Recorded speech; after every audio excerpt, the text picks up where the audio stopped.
వృశ్చిక రాశి విశాఖ నక్షత్రం 4వ పాదము, అనురాధ నక్షత్రం 1, 2, 3, 4 పాదములు, జ్యేష్ఠ నక్షత్రం 1, 2, 3, 4 పాదములు.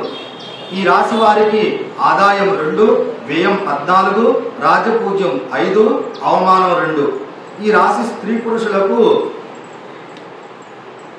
ముందుకు వెళితే నుయ్యి, వెనక్కి వస్తే గొయ్యి అన్న మాదిరిగా ఉండును. తలపెట్టినటువంటి పనులు ఆలస్యముగా నెరవేరుట, వ్యాపార వ్యవహారాలలో ఆశించినటువంటి ఫలితములు పొందలేకపోవట, డబ్బుకు ఇబ్బంది పడుట, రుణములు చేయవలసి వచ్చును. నమ్మిన వారి వలన మోసపోవట, దొంగతనములు, కోర్టు వ్యవహారములలో చిక్కులు, శుభకార్యములకు ఆటంకములు, కాలయాపన జరుగును.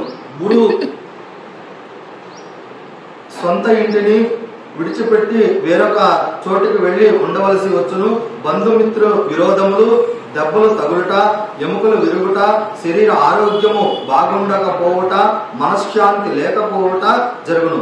విద్యార్థులకు నిలకడగా లేకపోవట, చదివినవి అర్థం కాకపోవట, మందత్వం ఏర్పడుట, కష్టపడి చదివిన పరీక్షలు పాస్ అవుట కష్టముగా ఉండదు. ఉద్యోగస్తులకు అధికారుల వలన మాట పడుట, ప్రమోషన్లకు ఆటంకములు, ఇష్టం లేని ప్రదేశాలకు ట్రాన్స్ఫర్లగుట జరుగును. వ్యవసాయదారులకు పండినటువంటి పంట ఎక్కువగును. రుణములు చేయవలసి వచ్చును. రెండవ పంట కొంత కలిసి వచ్చి లాభించును. మొదటి పంట కన్నా కూడా రెండవ పంట కాస్త అనుకూలంగా ఉండును. వ్యాపారస్తులకు నూతన వ్యాపారములు కలిసి రావు. విశేష పెట్టుబడులు పెట్టిన వ్యాపారములు చేయుట పనికిరాదు. కొత్త అక్టోబర్, నవంబర్ నెలలో కొంత బాగుండును.